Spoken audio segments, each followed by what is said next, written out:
자, 여러분 이번 시간은 재고자산에 대해서 한번 보겠습니다.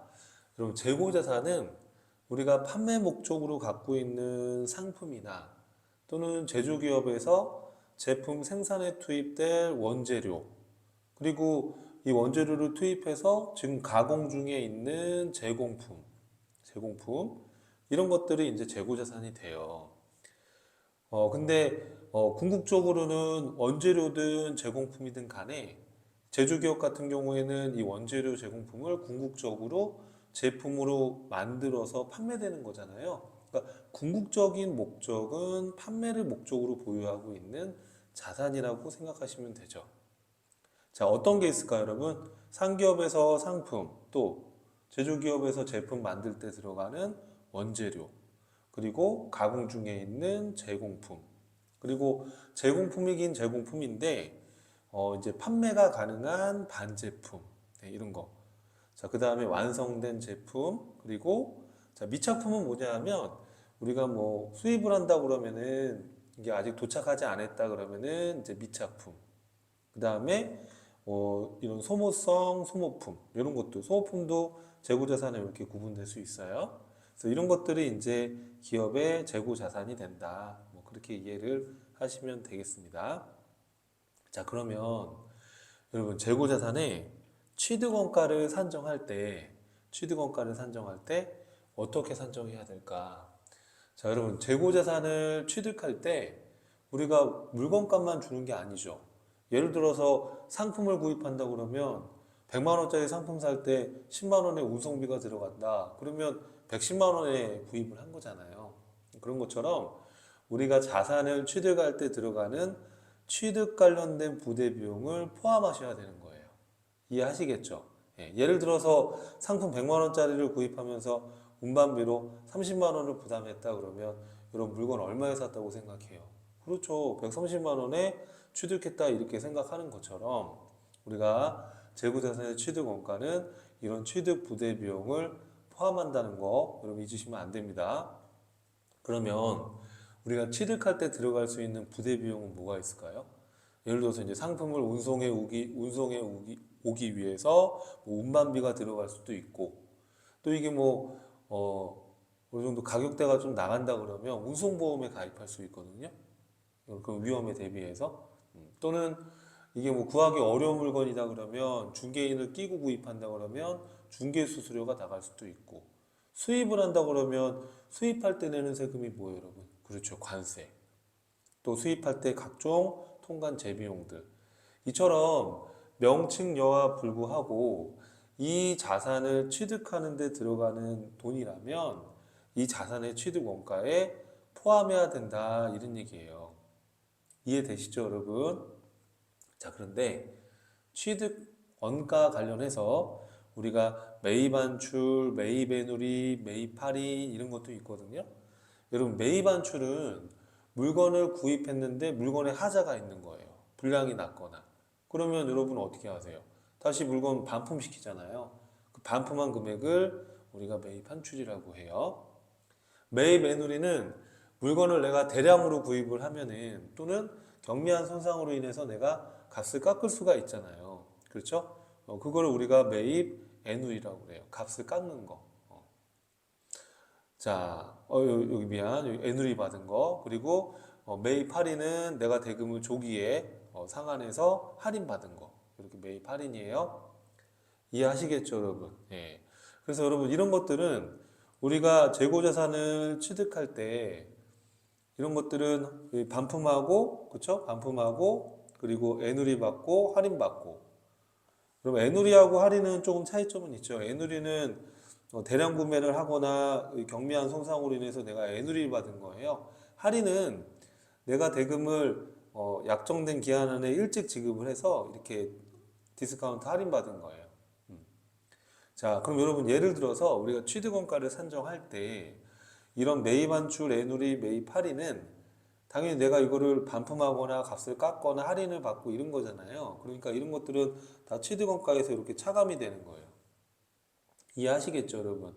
예를 들어서 내가 10만 원의 상품을 외상으로 구입했는데 뭐 이 중에 매입 반출된 게 만 원이고 그리고 뭐 매입 애누리 된 게 5,000원이고 그리고 뭐 매입 할인된 게 뭐 3,000원이다. 예를 들어서 그러면 이 18,000원을 빼야 되는 거죠. 내 진짜 취득한 금액은. 이해하시겠죠? 그러면 10만 원에서 18,000원 빼게 되면 얼마예요? 그러면 뭐 82,000원인가요? 이렇게 이런 식으로 우리가 취득원가는 이런 취득 부대 비용을 더하고 이런 매입 한출 애누리 매입 할인을 이렇게 차감해서 진정한 취득원가를 우리가 산출할 수 있는 거예요. 이해하시겠죠? 자, 여러분 이거 판매자 입장에서는 여기 메모해 놓은 게 판매자 입장에서는 물건을 팔았다가 반품으로 돌려받는 걸 참고로 매출 환입이라고 해요. 물건을 팔았다가 또 애누리를 해주는 거, 매출 애누리, 또 매출 할인 이렇게 이해를 하시면 되는데 이 부분은 수익 파트 쪽에다가 제가 해놨으니까 뒤에 가서 다시 한번 또 말씀을 드릴게요. 자, 그럼 여러분 우리 케이스를 보면서 한번 분계에 대한 걸 한번 해볼게요. 자, 1월 10일 날 상품을 10만 원에 외상으로 구입을 했대요. 그러면 어떻게 하시면 돼요? 자, 여기 판매자 입장에서도 제가 이렇게 분기를 해놨는데 자, 한번 볼게요. 자, 상품을 10만 원에 외상으로 구입했다 그러면 구매자 입장에서는 차변의 상품, 대변의 외상 매입금, 그렇죠? 이렇게 해서 이제 회계 처리하시면 되는 거고, 자, 그 다음에 여기 보니까 1월 15일 날 구입한 상품 중에 만 원의 불량으로 반품이 발생됐대요. 그럼 여러분 어떻게 하면 돼요? 자, 내가 만약에 현금 주고 사왔다면 이 상품을 처음에 내가 이때 현금 주고 이렇게 사왔다 그러면은 물건의 반품으로 인해서 내가 물건을 보내주면 내가 현금으로 이렇게 회수할 텐데, 그렇죠? 현금 주고 사온 게 아니라 외상으로 지금 이렇게 구입을 했으니까 외상 매입금을 차변으로 줄여주면 돼요. 그렇죠? 그럼 대변에는 뭐라고 하면 될까요? 자, 상품을 돌려보낸 거니까 상품이라는 자산이 이렇게 줄어들면 될 것 같은데, 그죠? 상품이라고 해도 돼요. 여러분 이때. 그런데 대변에 상품이라고 바로 분계를 해버리면 이게 지금 환출이 된 건지 뭐 이게 할인이 된 건지 이걸 구분하기가 어렵잖아요. 그래서 이제 관리 목적으로 이럴 때는 매입 환출 및 내누리 이렇게 해서 회계 처리해 주는 거예요. 그럼 이 매입 환출 및 내누리는 이 상품의 차감 계정이다 이렇게 얘기를 해요. 이해하시겠죠, 여러분? 그러면 지금 9만 원을 갚아야 되는데 그 중에 3천 원은 내가 매입 할인받고 나머지만 현금으로 지급을 했대요. 그럼 분기 어떻게 하시면 돼요? 자, 대변에 있던 외상 매입금 차변으로 줄이고, 그렇죠? 자, 내가 3천 원 할인받은 거는 매입 할인 대변에 넣어주고 나머지만 현금으로 지급했다. 이렇게 분기해 주면 되는 거예요. 이해되시죠? 자, 이 매입 할인도 마찬가지예요. 사실은 할인받은 것만큼 상품이 이렇게 줄어들어도 되는데 관리 목적상 이 상품의 차감 계정 과목인 매입 할인을 이렇게 처리를 해주는 겁니다. 참고로 이제 이런 프로그램에 일반 전표에 입력하실 때는 코드 번호를 잘 보셔야 돼요. 이게 원재료에 대한 매입 할인이면 원재료와 관련된 걸로, 상품에 대한 매입 할인이면 상품과 관련된 걸로, 이 코드 번호, 관계 있는 코드 번호를 쓰시면 되는 겁니다. 자, 여러분 판매자 입장에서는 이제 수익 쪽에서도 또 언급이 되긴 할 건데 여기서 한번 보시죠. 판매자 입장에서는 상품을 10만 원에 예상으로 팔았다 그러면 대변의 상품 매출 10만 원, 차변의 예상 매출금. 자, 판매한 10만 원 상품 중에 만 원만큼이 불량이 나서 판매자인 내가 돌려받았어요. 그러면 어떻게 해요? 그렇죠. 외상 매출금 만 원만큼을 줄여줘야 되는 거죠. 만약에 내가 현금 받고 팔았었다 그러면 현금을 대변에 돌려줘야 되는 거고. 자, 그러면 우리가 매출이 줄어드는 거잖아요. 판매자 입장에서는. 그죠? 그러면 이때 상품 매출 이렇게 차변에 해도 되지만 우리가 이제 관리 목적상 매출 할인 및 애누리 이렇게 해서 상품 매출의 차감 계정 과목으로 기록 관리하는 거예요. 알겠죠? 자, 그러면 이제 9만 원 받아야 되는데 3천 원 할인해주고 8만 7천 원만 받았어요. 그러면 대변에 외상 매출금 자산 없어지고 8만 7천 원 현금 들어왔고 3천 원만큼은 뭐라고 하면 돼요? 이때는 상품 매출이 줄어들어도 되는데 우리 관리 목적상 매출 할인 이렇게 해서 회계 처리해 주는 거예요. 그래서 판매자 입장에서는 손익계산서에 보고되는 손익계산서에 보고되는 매출은 손익계산서에 보고되는 매출은 순매출액으로 보고가 되는 거예요. 이거는 앞전 강의에서도 말씀드렸었죠? 순매출액. 그러면 지금 순매출액은 자, 여기 지금 10만 원에서 만 원, 3천 원 이렇게 하게 되면 그렇죠. 8만 7천 원이 진짜 매출이 되는 거죠. 그러면 구매자 입장에서는 이 매입액을 인식할 때, 순매입액으로 인식이 되는 거예요. 순매입액은 어떻게 되겠어요, 여러분? 그렇죠. 10만 원에서 요 매입한 줄 애누리 만 원 빼고 3천 원 빼면 그렇죠. 8만 7천 원 이렇게 해서 이게 매입액으로 반영되는 거예요. 이해하시겠어요, 여러분? 이렇게 해서 구매자 입장, 판매자 입장 회계 처리를 한번 살펴봤습니다. 자, 그러면은 자, 우리가 본격적인 재고자산에 대한 이야기를 하기 전에 상품 매매에 대한 회계 처리에 대해서 한번 짚고 넘어갈 필요성이 있을 것 같아서 교재에다가 이거를 그대로 넣었는데, 자, 여러분 아시는 분들도 있을 거예요. 회계 1급을 선행학습 하셨던 분들이 대부분이니까. 근데 한 번 더 여러분들 복습하고 넘어갈게요. 여러분, 우리가 상품을 사고 파는 이런 상품 매매 거래가 발생을 하게 되면 회계 처리를 두 가지로 이해할 수 있어요. 우리가 총액주의 방식이 있고 순액주의 방식이 있거든요. 그러면 이게 어떤 개념이냐면, 예를 들어서 봐봐요, 여러분. 상품을 만 원의 현금으로 구입했어요. 그런데 이 중에 7,000원어치를 판매하고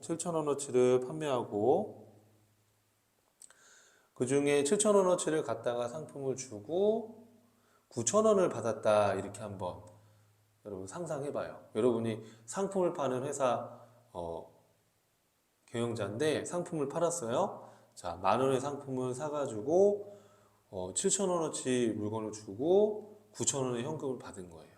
그러면 만 원 구입했는데 7,000원어치 상품을 꺼내다 줬으면 3,000원의 상품 재고가 남았겠죠?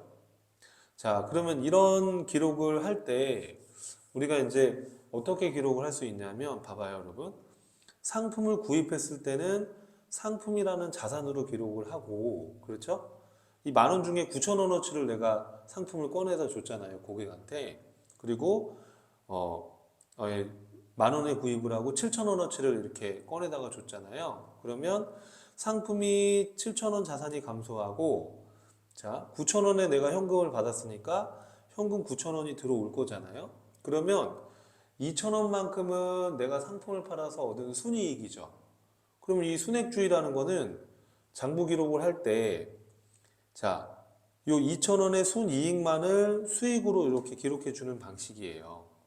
2,000원의 순이익만을 수익으로 기록해 주는 방식이에요. 그런데 이렇게 손익주의로 우리가 기록을 하게 되면 상품 이런 매매 거래에 대해서 손익계산서에 그냥 2,000원의 이익이다라고 이렇게 보고만 하게 되면 얼마에 판매를 했고 판매 원가가 얼마인지 알 수가 없잖아요. 그래서 우리가 상품 매매에 대한 회계 처리를 할 때는 이 순액주의로 안 하고 이렇게 총액주의로 해요. 총액주의는 뭐냐면 단순해요. 여러분, 이렇게 하는 거예요. 자, 상품을 구입했을 땐 똑같아요. 상품 만 원 이렇게 하고, 자, 만 원 중에 7,000원어치를 꺼내다가 갖다가 주고 그 다음에 9,000원을 받았잖아요, 고객한테. 상황이. 그러면 9,000원 받은 것만큼 상품 매출 이렇게 기록을 해서 수익으로 기록을 하는 거예요.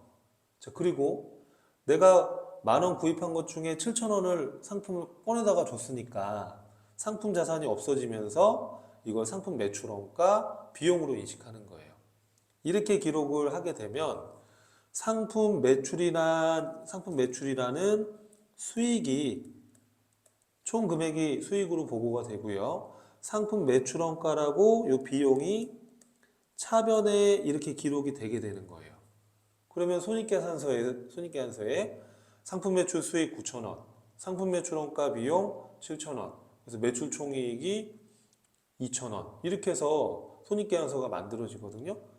그냥 상품 매출 이익이 2,000원이에요. 이렇게 순액으로 보고하는 것보다 전체 판매 수익 그리고 전체 판매 비용을 각각 총액으로 이렇게 구분해서 기록하는 게 더 정보의 유용성이 높아지니까 우리는 총액주의로 해요. 이해되죠, 여러분들? 자, 그런데 이제 여기서 한 가지 더 우리가 생각해야 될 건 뭐냐면, 그러면 이렇게 총액주의로 할 때 여러분 이 상품 매출원가 7,000원에 대한 이 비용 처리를 물건 팔 때마다 그때그때 할 수도 있겠지만, 우리 실무에서는 이 상품 매출원가에 대한 분계를 12월 31일 기말에 한 번에 분계해요. 그래서 이렇게 기말에 몰아서 한 번에 회계 처리하는 거를 뭐 결산 정리 분계다 이렇게 써 있는 책도 있고 기말 수정 분계다 이렇게 써 있는 책도 있어요. 똑같은 얘기예요. 그러니까 기말에 한 번에 이제 추가로 수정 분계를 해주는 거죠. 그러면 기말에 이 매출원가에 대한 분계를 우리가 할 때 이 7,000원이라는 이 숫자를 계산해야 되는데 매출원가를 그걸 어떻게 계산하면 될까요, 여러분? 이렇게 계산하면 돼요. 이 7,000원이라는 거는 자, 기초상품 재고액에서 단기상품 매입액을 더하고 기말에 남아있는 상품 재고를 빼면 나머지가 팔려나간 매출원가야. 이렇게 해서 계산을 하는 거예요. 그러면 지금 제가 여기 사례 만든 거에는 기초에는 없었고요. 단기에 상품 매입한 건 10,000원인데 이 중에 7,000원어치 물건을 꺼내다가 줬으니까 남은 건 3,000원이고 역으로 팔려나간 이 상품의 원가는 7,000원이다. 이렇게 해서 우리가 매출원가 산출을 연말에 하는 거예요. 이해하시겠죠, 여러분? 예, 이렇게 해서 그래서 여기 보시면은 우리 상품 매출 원가에 대한 회계 처리는 매출 그 거래 발생 시마다 건별건별로 다 하지 않고 결산 시점에 한 번에 그냥 기말 수정 분계를 통해서 처리하는 게 일반적이다라는 거예요. 근데 이제 요즘은 이제 대기업이나 중견기업 이상 되면 하도 프로그램이 잘 돼 있으니까 시스템에서 이제 바코드 찍으면은 이게 매출원가에 대한 회계 처리까지 이제 할 수 있는 그런 시스템이 발달돼 있다 보니까 이론상으로는 이런데 이제 실무에서는 바로바로 매출원가를 이렇게 파악할 수 있는 시스템들도 있다는 거 그럼 참고해요. 자, 그래서 상기업은 이렇게 총액주의로 물건 샀을 때는 상품, 물건 팔았을 때는 매출 수익 인식하고 12월 말일 날 요 기말에 남아 있는 요 상품 재고를 파악해서 1년 동안에 팔려나간 매출원가를 한 번에 이렇게 비용 처리하는 이런 프로세스로 간다는 거 이걸 한번 고민해 보시면 도움이 될 것 같아요. 그렇죠? 자, 그럼 여러분 우리 상기업 말고 제조기업도 한번 생각해 볼까요? 자, 제조기업. 여러분 요 제조기업에 대한 회계 처리는 이제 후반부에 가면 원가회계에서 여러분 아주 디테일하게 배우게 돼요. 근데 지금은 제조업이 이런 패턴이구나 라는 거 정도만 학습하시면 되는 거니까 부담 느끼지 마시고 한번 간단하게 한번 공부해 보는 겁니다. 자, 여러분 우리 제조기업 같은 경우에는 공장이 있잖아요. 그래서 원재료가 공장에 투입이 돼서 여기서 이제 재료비가 쓰이고 또 노동력이 투입되고 각종 설비라든지 이런 제조 경비가 투입이 돼서 여기서 제조 과정을 거쳐서 제품이 완성되면 이 제품을 대리점에 갖고 가서 여기서 이제 판매를 하는 이런 프로세스를 거칠 거 아니에요. 그죠? 그러다 보니까 상기업처럼 그냥 구입했을 때 상품 이렇게 끝낼 수가 없어요. 그 제조 과정에 대한 회계 처리를 해줘야 된단 말이에요. 자, 그래서 이거를 어떻게 분계를 하느냐. 그래서 제가 아주 기본 패턴만 여기 한번 간단한 사례를 통해서 요걸 짚고 넘어가려고 준비했는데 한번 보시죠. 자, 여러분 빵을 제조하는 기업에서 밀가루를 10만 원의 현금으로 이렇게 구입했대요. 그러면 제조기업 같은 경우엔 차변의 원재료, 그렇죠? 대변의 현금 이렇게 해서 이제 회계 처리를 하는 거예요. 그런데 공장 직원에 대해서 요 12월 달 5만 원의 현금이 나갔어요, 월급이. 그럼 제조기업은 계정 과목 명칭을 급여 이렇게 안 하고 임금 이렇게 불러요, 임금. 그래서 5만 원 임금 이렇게 해서 회계 처리를 해주는 겁니다. 공장에 전기요금이 3만 원 현금으로 나갔다. 그러면 전력비 이렇게 해서 우리 프로그램 일반적표 입력할 때 500번대로 제조 원가로 구분해서 분계를 해주는 거죠, 이렇게. 자, 그럼 여러분 이건 이제 연도 중에 이렇게 회계 처리를 하고 끝내는 건데 기말에 12월 말일날 결산할 때 어떻게 하냐면 뭐 제품 19만 원에 현금으로 팔았다 그러면 제품 매출 수익으로 잡으면 되고요. 이제 기말에 어떻게 하냐면 기말에 요런 분계를 해줘야 되는 거예요. 기말에 여기 밑에 보시면은 이런 분계를 해줘야 된다.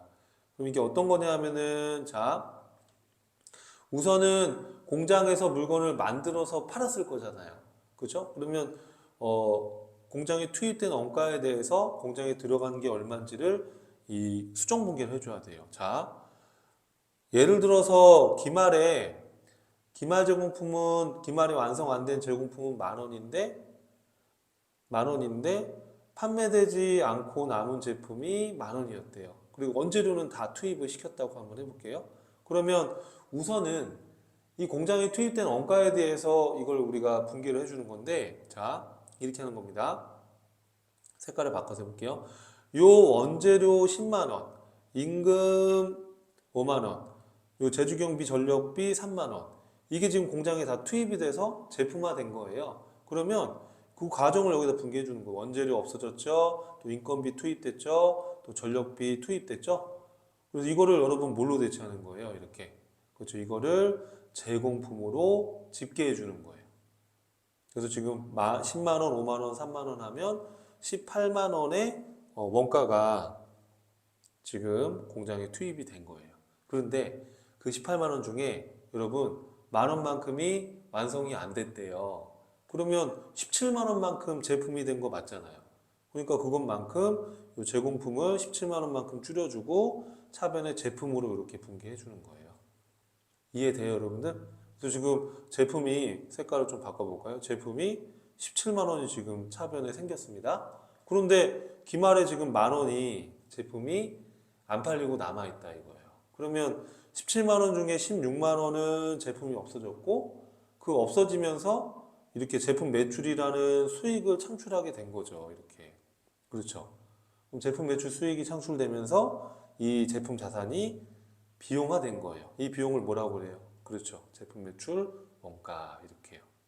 그래서 제품 매출이라는 이렇게 수익이 창출되면서 제품 매출 원가라는 비용으로 회계 처리가 되는 건데 이거를 물건 팔 때마다 이런 복잡한 분계를 할 수 없으니까 이 지금 제가 보여드리는 이 분계는 12월 말일자에 수정 분계를 통해서 처리해 주는 거예요. 이해하시겠어요, 여러분들? 그래서 이 매출원가 수정 분계는 우리 프로그램에서 결산자료 입력이라는 곳에서 기말원재료, 기말제공품, 기말제품 금액 넣고 추가 누르면 이런 분계가 생성이 돼요. 그 부분은 이제 여러분 후반부에 가서 학습을 하게 될 거예요. 자, 그러면 이렇게 이제 만약에 제조기업에 대한 회계 처리를 하게 되면 우리가 제조 원가 명세서라는 보고서가 만들어져요, 여러분. 그러면 이 보고서는 이렇게 생겨 먹었어요. 자, 원재료비, 노무비, 제주 경비. 자, 그래서 지금 아까 사례에서 여러분 원재료비가 얼마였어요? 10만 원. 그렇죠? 그리고 노무비가 5만 원, 제주 경비가 아까 전력비 3만 원 있었죠? 그래서 재료비, 노무비, 제주 경비 이걸 합쳐가지고 단기총 제조 원가라고 해요. 이렇게. 그래서 18만 원의 단기총 제조 원가가 투입이 됐는데 기초의 제공품은 없었고 기말에 완성 안 된 게 아까 만 원 있었잖아요. 그래서 요 17만 원만큼 완성된 제품이 된 거예요. 그 완성된 제품을 단기 제품 제조 원가라고 해요. 이해하시겠죠? 그럼 여러분 이 단기 제품 제조 원가 17만 원 중에 우리가 지금 16만 원어치 갖다가 팔았잖아요. 그럼 그거를 이렇게 요 17만 원이 이렇게 해서 손익계산서에 이렇게 연결되는 거예요. 그럼 교재에다가 이렇게 해서 여러분 한번 그림을 이렇게 한번 추가해 보세요. 그럼 우리가 손익계산서에 보면 제품 매출이 지금 수익이 지금 19만 원이었고요. 매출원가 여기 여러분 보면은 16만 원에 매출원가 비용 처리를 한 거예요. 그럼 이 매출원가는 우리가 어떻게 산출할 수 있어요? 그렇죠. 기초 제품에다가 단기에 완성된 제품을 더하고 기말에 판매되지 않고 남은 제품을 빼면 되는 거예요. 아까 기말 제품이 만 원이다 이렇게 얘기했잖아요. 그래서 16만 원을 우리가 장부에다가 매출원가 비용으로 회계 처리를 해준 거예요. 이해되시죠? 그러면 16만 원짜리 제품을 19만 원에 팔았으니까 얼마 이익이에요, 여러분? 3만 원의 이익. 이 이익을 뭐라고 한다? 매출총익. 그럼 여기서 판매비와 관리비를 빼면 영업이익, 영업외 수익과 영업외 비용을 더하고 빼면 법인세 차감전 순이익, 법인세 비용을 빼면 당기순이익. 이해되시죠? 이 구조. 그렇죠? 그래서 여러분 이 구조가 어느 정도 머릿속에 좀 이렇게 딱 구조가 딱 박혀 있으면 공부하는 데 도움이 많이 되니까 여러분 이 구조는 한번 다시 고민을 해보고 정 힘들면 스킵해도 괜찮아요. 뒤에 가면 또 계속 반복해서 나오니까 그래도 제조기업은 이런 패턴으로 보고서가 만들어지네 이렇게 이해를 해놓고 그 다음 내용을 보면 좋을 것 같아요. 자, 이제 그 다음에 제가 이제 해놓은 게 그러면 여러분 우리가 앞에서 봤던 것처럼 상기업이라고 한번 가정을 해볼게요. 상기업의 경우에는 우리 아까 상기업은 매출원가를 어떻게 산정한다고 했었어요, 여러분? 혹시 기억나요? 기초상품 재고액에서 단기상품 매입액을 더하고 기말에 남아있는 기말상품 재고를 빼면 이게 매출원가였잖아요. 그죠? 그러면 이 기말에 남아있는 재고자산이 얼마인지에 따라서 매출원가 금액이 달라지네요. 그렇죠? 매출원가에도 영향을 미치게 되는 거잖아요. 예를 들어서 기초에 100원 있었어요. 단기 매입한 게 500원이에요, 여러분. 이렇게. 그런데 재고가 30원어치 상품이 남았대요. 그러면 570원만큼 매출원가가 팔려 나간 건데 알고 보니까 웬일로? 자, 알고 보니까 거래처에 우리 회사 상품 20원을 보관 중에 있는 거예요. 그럼 우리 회사 창고에는 없지만 거래처에 보관하고 있는 이 20원도 우리 회사 물건이 맞다면 우리 회사 재고로 봐야 되는 게 맞잖아요. 그러면 이게 기말재고가 30원이 아니라 50원으로 바뀌면은 이 매출원가가 여러분 550원으로 이렇게 줄어들잖아요. 그죠? 그러니까 지금부터 하고자 하는 얘기는 어떤 얘기냐면 우리가 매출원가 산정할 때 기말재고가 얼마 남은 거에 따라서 이 매출원가 금액이 이렇게 달라진단 말이에요. 그러면 기말재고를 정확히 산정해야 매출원가도 정확히 알 수 있는 거예요. 그런데 우리가 기말 시점에 이 기말재고에 우리 회사 창고에 없는 게 다른 곳에 가 있을 수도 있고 계약 조건에 따라서 우리의 소유권을 갖고 있는 것일 수도 있고 이렇게 다양한 여러 가지 문제가 있다 보니까 기말에 이거 우리 재고자산으로 포함해야 될지 말아야 될지 그 여부를 따져보고 우리 재고자산에 해당되면 이렇게 감안해가지고 매출원가 비용을 산정하는 게 맞다라는 거예요. 이해하시겠죠, 여러분? 무슨 얘기인지? 그러면 자, 기말에 우리가 고려해야 될 것들이 뭐가 있냐면 첫 번째로는 미착품에 대한 이야기예요. 그럼 미착품이란 건 단어 그대로입니다.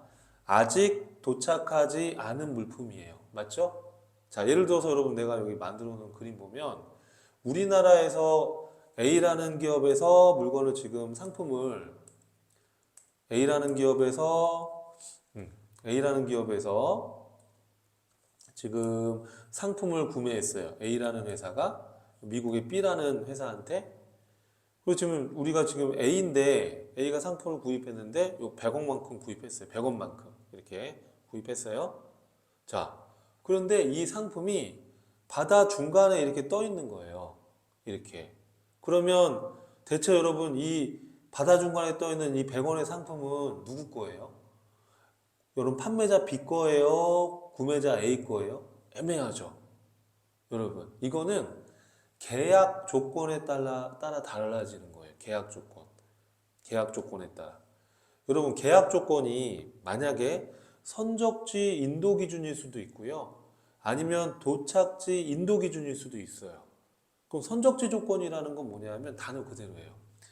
여기 미국에 있는 이 판매자가 배에다가 선적을 하면 배에다가 실는 걸 선적이라고 하는데 배에다가 선적을 하게 되면 선적한 이 시점에서 이 상품의 소유권이 구매자에게 이전되는 계약 조건을 우리가 선적지 조건이라고 해요. 이해하시겠어요, 여러분들? 이렇게 선적 시점에 소유권이 구매자에게 이전되는 조건을 선적지 인도 기준이라고 해요.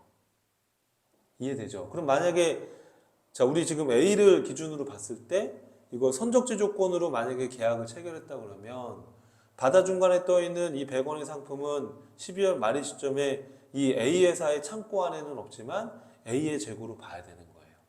이해하시겠죠, 여러분? 무슨 말인지? 자, 그럼 도착지 기준은 뭐겠어요, 여러분? 당연히. 그렇죠. 당연히 여기 우리나라에 도착했을 때 소유권이 이전되는 조건인 거예요. 뭐 도착지 인도 기준 또는 목적지 인도 기준 이렇게 다양하게 부르는데요. 그러면 도착 시점에서 소유권이 구매자에게 이전되는 거기 때문에 이 지금 위에 보이는 그림 같은 경우에는 이 판매자의 재고자산으로 인식이 돼야 되는 거죠. 왜? 아직 도착을 안 했으니까요. 이해하시겠어요, 여러분들? 예. 그래서 이거 꼭 여러분 정리를 잘 해야 됩니다. 자, 여러분 요거 여담 삼아서 잠깐 제가 요 분계를 좀 써드리면요. 여러분 만약에 지금 이 그림처럼 요 상품 100원이 선적지 조건으로 지금 계약을 맺었는데 그러면 A의 입장에서는 여러분 질문이 있어요. 저 12월 31일 날 12월 31일 날 이 A의 입장에서는 어떻게 해야 될까요? 자, A의 입장에서는 자, A의 입장에서는 뭐 예를 들어서 뭐 12월 31일 날 뭐 이렇게 대금을 지급을 할 수도 있고요. 대금을 지급을 안 할 수도 있죠. 그죠? 그럼 뭐 대금을 지급을 안 했다고 해볼까요? 자, 그럼 만약에 이 100원의 상품 대금을 지급을 안 했어요. 그렇죠? 상품 지급 대금 안 했어요. 그럼 이렇게 해볼게요. 자, 예를 들어서 뭐 12월 1일 날 이 100원의 상품 대금을 요 B한테 미리 현금으로 줬다고 해볼게요. 그냥 가정을. 그러면 차변에 이거 미리 줬으니까, 그쵸? 여기다가 선급금 뭐 이렇게 했다고 해볼게요. 제가 가정을. 근데 선적지 조건이에요. 여기 지금 A의 입장입니다. 그럼 선적지 조건이면 여러분 이 100원의 상품 우리 거잖아요. 그죠? 구매자 거잖아요. 그러면 요 선급금 준 거를 이렇게 미착 상품 또는 미착품 이렇게 미착 상품이라고 해볼게요. 미착 상품 이렇게 해서 우리 회사 재고로 인식을 해주는 거예요. 그리고 만약에 이게 X1년도인데 X2년도에 우리 회사 창고에 도착을 했다. 그러면 그때는 상품 이렇게 해서 이 미착품을 대변으로 없애주면 되는 거예요. 미착 상품을 이렇게 해요. 무슨 말인지 이해되시죠, 여러분? 그럴 때 쓰는 게 미착품, 미착상품 뭐 이런 개정 과목이라고 이해를 하시면 돼요. 이해되죠, 여러분들? 자, 이렇게 해서 정리를 한번 해보고요. 자, 그 다음에 또 어떤 경우의 수가 있냐 하면요. 위탁 판매라는 경우의 수도 있어요. 위탁 판매. 자, 위탁 판매라는 거는 여러분 여기 밑에 그림 보면 금방 이해돼요. 자, 그림으로 보시면. 자, 여러분 위탁 판매는 우리가 서점하고 출판사의 예를 들면 가장 이해하기 쉬운데 예를 들어서 여러분 출판사에서 책을 만들면 자기들이 이거를 팔기가 쉽지는 않잖아요. 홍보도 해야 되고 또 알려서 이렇게 마케팅도 하고 막 그래야 되는데 그래서 판매를 잘할 수 있는 이런 교보문고 같은 서점에다가 판매 의뢰를 하는 거예요. 판매 의뢰를. 그러면 이렇게 위탁 판매 계약을 맺으면 이 출판사가 위탁 판매 계약을 맺으면 우선은 책을 보내줘야 되잖아요. 그 보내준 이 100권을 보내줬다고 해볼게요. 이 보내준 물건을 적송품 또는 위탁품이라고도 하거든요. 위탁품, 적송품 이렇게 혼용해서 부르는데 그 위탁품을 100권을 보냈어요. 보내고 교보에서 소비자한테 70권을 이렇게 팔았대요. 70권을 이렇게 팔았대요. 그러면 교보문고에는 지금 위탁자의 지금 책이 30권이 남았잖아요. 그렇죠? 자, 그러면 이 30권 누구 걸로 봐야 될 것 같아요, 여러분? 상식적으로. 상식적으로 봤을 때. 그렇죠. 여러분도 그런 생각 들었을 거예요. 당연히 이 30권은 교보게 아니라 이 출판사 재고로 봐야 되잖아요. 즉, 위탁자, 판매를 의뢰한 위탁자의 재고 자산에 포함을 해야 된다라는 거예요. 수탁자가 갖고 있는 이런 위탁품은 위탁자의 재고로 인식을 해야 된다. 그래서 이 출판사는 매출원가 인식을 할 때 요 교보가 갖고 있는 30권까지 고려해서 매출원가를 인식을 해야 되는 거예요. 이해하시겠어요? 예, 이렇게 해서 그리고 교보에서 물건을 70권 팔았을 때 이 매출에 대한 수익도 위탁자가 인식을 하는 거죠. 이 교보문고는 중간에서 중개수수료만 이렇게 받는 거잖아요. 그렇죠? 무슨 말인지 이해되죠? 이 수수료가 이 교보의 매출액이 되는 거죠. 물론 이 교보에서 책을 매입해서 팔 수도 있겠죠. 그죠? 근데 이제 이렇게 위수탁거리라고 한다면 이 교보문고는 중개수수료를 갖는 거고, 그렇죠? 이 판매한 수익은 위탁자의 매출 수익이고, 교부한테 준 수수료는 이 위탁자의 비용으로 처리하면 되는 거죠. 이해되시죠, 여러분? 내용. 자, 그 다음에 시용 판매와 관련된 걸 한번 볼게요. 시용 판매. 시용 판매라는 건 뭐냐면 시범적으로 사용해보고 마음에 들면 구매를 하는 거예요. 이렇게. 그러니까 시범적으로 사용해보고 구매자가 구매하겠다는 의사결정을 하면 판매가 확정되는 이러한 거래 형태가 시용 판매가 돼요. 그래서 고객은 일정 기간 사용해보고 구매 의사결정을 하는 판매 방식의 형태를 시용 판매라고 하는데, 이때 이제 고객한테 사용해보세요 라고 물건 미리 보내준 거, 그걸 시용품 또는 뭐 시성품 이렇게 부르는 거예요. 그럼 이제 고객이 그걸 받았잖아요, 시용품을. 그러면 사용을 해봤는데 아직 구매하겠다는 의사표시를 하지 않았어요. 그러면 판매한 우리 기업의 입장에서는 구매 의사결정을 하지 않았다 그러면 판매가 완료가 안 된 거니까 다시 물건이 또 돌아올 수도 있잖아요. 그죠? 그렇기 때문에 자, 구매 의사를 결정하지 않은 시용품이 있다면 이 기업의 입장에서는 회사 창고에 없겠죠. 고객이 갖고 가 있으니까. 그렇다 할지라도 기마재고에 포함을 해야 되는 거예요. 이게 판매가 완료된 게 아니니까. 이해되시죠? 무슨 말인지. 그 다음에 또 반품 가능 판매도 우리가 고려를 해봐야 돼요. 우리가 기마재고 자산에 포함할지 안 할지를 고려를 해봐야 되는데, 자, 여러분 이거는 이제 무슨 얘기냐면 판매 방식이 반품 가능 판매 방식이 있을 수도 있죠. 예를 들어서 물건을 우선은 고객한테 인도하고 물건을 일정 기간 내에 뭐 예를 들어서 고객님 이거를 사용하시지 않았어요. 그런데 한 3일 내에 마음이 바뀌면 반품이 가능합니다. 이렇게 조건을 걸 수도 있잖아요. 뭐 이런 식으로. 그래서 이런 반품 가능 판매를 기업에서 했다라고 했을 때 과연 이거를 언제 팔린 걸로 봐야 되냐? 팔린 걸로 보면 이 물건은 내 재고가 아닌 거죠. 근데 안 팔린 걸로 보면 고객이 갖고 있지만 이건 내 재고로 봐야 되는 거고. 내 말 이해되죠, 여러분? 그럼 이거를 어떻게 할 거냐라고 이제 고민이 드는데 이렇게 하면 될 것 같대요. 어떻게 하면 되는 거냐면 자, 이렇게 하세요. 자, 만약에 이게 반품이 예를 들어서 내가 기업인데 100만 원의 물건을 팔았는데 이 중에 반품이 10% 정도 될 것 같다. 과거의 경험치로 봤을 때. 그래서 90만 원어치는 판매가 완료됐다. 이렇게 만약에 이 반품이 얼마가 될지를 추정할 수 있다면 그럼 90만 원어치는 팔린 걸로 보는 거죠. 그런데 이게 반품이 얼마가 될지 사실은 우리가 사람 마음을 모르잖아요. 그러니까 반품이 얼마가 될지 추정할 수 없다면 언제 팔린 걸까요, 여러분? 상식적으로. 그렇죠. 자, 3일 내에 반품 가능하십니다. 근데 4일이 됐어. 그러면 그때는 반품을 할 수가 없잖아요. 그죠? 그럼 그때는 판매가 확정된 걸로 봐야 되는 거죠. 자, 3일 내에 반품 가능하십니다. 라고 했는데 고객이 다음날 전화 왔어요. 저 그냥 이거 너무 마음에 들어서 살게요. 그럼 그때는 판매가 된 거죠. 판매가 성립된 거니까. 그죠? 무슨 말인지 이해되시죠? 그래서 반품률을 추정할 수 없다면 반품 기간이 종료되거나 그 반품 기간 전이라도 구매자가 구매하겠다는 결정 의사를 표시하면 판매가 완료된 것으로 보라는 겁니다. 이해되시죠? 자, 그래서 기말 시점에 판매되지 않은 반품 가능 판매와 관련된 재고가 있다면 기말재고 자산에 포함시켜야 된다라는 거예요. 이해되시죠? 그러니까 반품률을 추정할 수 없는데 지금 아직 기간이 종료되지 않았다 그러면 회사 창고에 없어도 재고에 포함을 해야 된다는 이 얘기죠. 만약에 여러분 이게 얼마가 반품이 될 거라고 추정을 할 수 있다라고 한다면 아까 말씀드렸던 것처럼 100만 원을 팔았는데 10만 원이 반품이 될 것 같다라고 이게 추정을 할 수 있다면 그러면 90만 원은 팔린 걸로 봐라. 그럼 그거는 재고에 포함시키지 마라. 그 얘기예요. 이해하시겠죠, 여러분? 내용 요거.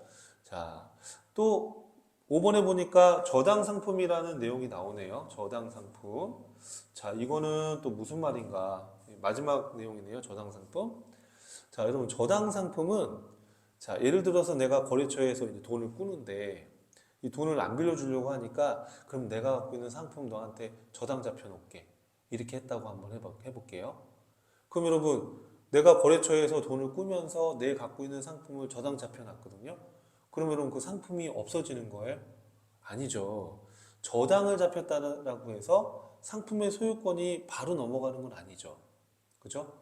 그냥 내가 돈을 빌리면서 내 상품을 저당 잡힌 거니까 아직은 소유권이 이전된 건 아니에요. 소유권이 언제 이전돼요?